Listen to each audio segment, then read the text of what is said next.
শুনবেন স্থানীয় সংবাদ। আসসালামু আলাইকুম। বাংলাদেশ বেতার সিলেট সংবাদ পড়ছি মাহবুবুর রহমান হাদি।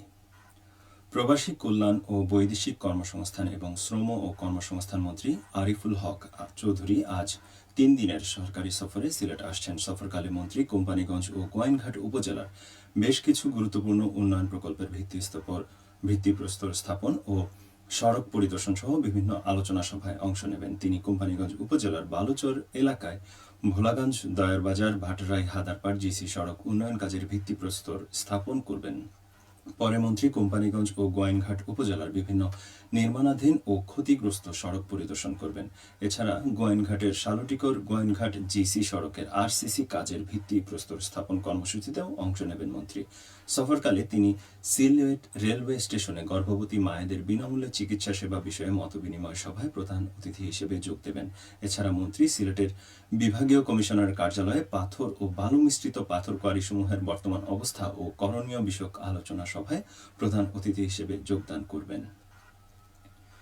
সিলেট সহ সারা দেশের দোকানপাট, শপিং মল ও মার্কেট সকাল 11টা থেকে রাত 8টার মধ্যে বন্ধ রাখার সিদ্ধান্ত নিয়েছে সরকার। বিদ্যুৎ সাশ্রয় ও বিদ্যুৎ ব্যবস্থাপনার অংশ হিসেবে সরকারের এমন সিদ্ধান্ত যা গতকাল থেকে কার্যকর হয়েছে। একই সঙ্গে সকল প্রকার আলোকিত বোর্ড সন্ধ্যা 7টার মধ্যে বন্ধ করতে এবং সব ধরনের আলোকসজ্জা বন্ধ রাখার নির্দেশনা দেওয়া হয়েছে। গত 11 জুন থেকে বিভিন্ন শপিং মল, মার্কেট ও দোকান রাত 9টা পর্যন্ত খোলা রাখার সরকারি সিদ্ধান্ত বলবৎ ছিল। নতুন সিদ্ধান্তের ফলে দোকানপাট বন্ধের সময় 1 ঘণ্টা এগিয়ে আনা হয়েছে। দেশের বিভিন্ন প্রান্তে চলমান অনুষ্ঠিতব্য মেলা, বাণিজ্য মেলা এবং সাংস্কৃতিক অনুষ্ঠানের ক্ষেত্রেও রাত 8টার মধ্যে কার্যক্রম বন্ধের এই সময়সীমা প্রযোজ্য হবে। তবে খাবারের দোকান, হাসপাতাল, ওষুধের দোকান সহ জরুরি সেবার আওতাধীন প্রতিষ্ঠানগুলো এই সিদ্ধান্তের বাইরে থাকবে।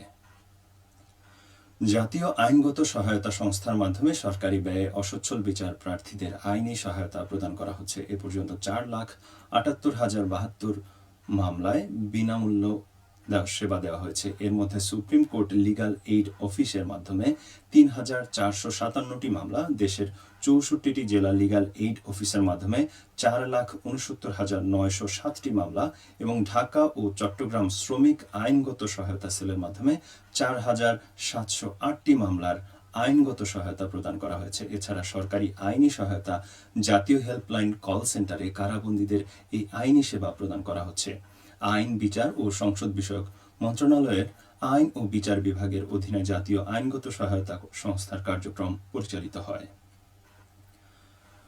কুষ্ঠ রোগ নির্মূলে আমাদের করণীয় শীর্ষক কর্মশালা অনুষ্ঠিত হয়েছে আজ মৌলভীবাজারে। ইপিআই কনফারেন্স হলে অনুষ্ঠিত সভায় প্রধান অতিথি ছিলেন সিভিল সার্জন মামুনুর রহমান। সভায় বক্তারা বলেন, এই রোগ হাঁচি কাশির মাধ্যমে ছড়ায়, তা প্রতিরোধের একমাত্র অবলম্বন হল মাস্ক ব্যবহার করা। প্রাথমিক পর্যায়ে সঠিক চিকিৎসা নিলে তা থেকে মুক্তি পাওয়া সম্ভব। চলতি বছরের প্রথম 7 মাসের পরিসংখ্যানে 11টি জেলার মধ্যে মৌলভীবাজার শীর্ষে। চা বাগান এলাকায় এই রোগের প্রকোপ বেশি। বর্তমানে জেলায় এই রোগের আক্রান্তের সংখ্যা 829 জন। এর মধ্যে 92 জনই শিশু। এতে ডাক্তার, নার্স, স্বাস্থ্যকর্মী, কুষ্ঠরোগী, বিভিন্ন এনজিও সংস্থার প্রতিনিধি সহ গণ্যমান্য ব্যক্তিবর্গ উপস্থিত ছিলেন। একটি বেসরকারি সংস্থা এর আয়োজন করে। ত্রৈমাসিক মূল্যায়ন ও বিশেষ আইন শৃঙ্খলা কমিটির সভা অনুষ্ঠিত হয়েছে আজ মৌলভীবাজারের বড়লেখা উপজেলায়। উপজেলা পরিষদে অনুষ্ঠিত উক্ত সভায় প্রধান অতিথি ছিলেন সংসদ সদস্য নাসির উদ্দিন আহমেদ মিন্টু। সভায় তিনি বলেন, উপজেলার রেল ও সড়ক পথের উন্নয়ন সহ একাধিক ছোট বড় চলমান প্রকল্পের কাজে কোনো ধরনের অনিয়ম বরদাস্ত করা হবে না। তিনি প্রধানমন্ত্রীর বৃক্ষরোপণ কর্মসূচি ও পরিষ্কার পরিচ্ছন্ন অভিযান সফল করতে সমন্বিত উদ্যোগকে আরও বেগবান করার দিক নির্দেশনা দেন। এছাড়া নারী ও শিশু নির্যাতন, মাদক, সন্ত্রাস, চাঁদাবাজি, চোরাচালান সহ সীমান্ত সুরক্ষায় প্রশাসন সহ আইন শৃঙ্খলা বাহিনীকে জিরো টলারেন্স নীতি অনুসরণ করার তাগিদ দেন। এতে প্রশাসন, আইন শৃঙ্খলা রক্ষাকারী বাহিনী সহ উপজেলা পর্যায়ের সকল দপ্তরের ঊর্ধ্বতন কর্মকর্তা, উপজেলা ও পৌর বিএনপির নেতৃবৃন্দ সহ জনপ্রতিনিধিরা উপস্থিত ছিলেন। বন্যা ও প্রাকৃতিক দুর্যোগে ক্ষতিগ্রস্ত পরিবারের মধ্যে জিআর চাল বিতরণ করা হয়েছে আজ মৌলভীবাজারের জুড়ি উপজেলায়।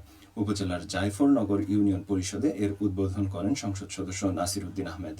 দুর্যোগ ব্যবস্থাপনা ও ত্রাণ মন্ত্রণালয়ের কর্মসূচির আওতায় ক্ষতিগ্রস্ত পরিবারকে 10 কেজি করে চাল প্রদান করা হয়। এ সময় ইউনিয়ন পরিষদের চেয়ারম্যান ও উপকারভোগী সহ বিএনপি ও অঙ্গ সহযোগী সংগঠনের নেতৃবৃন্দ উপস্থিত ছিলেন।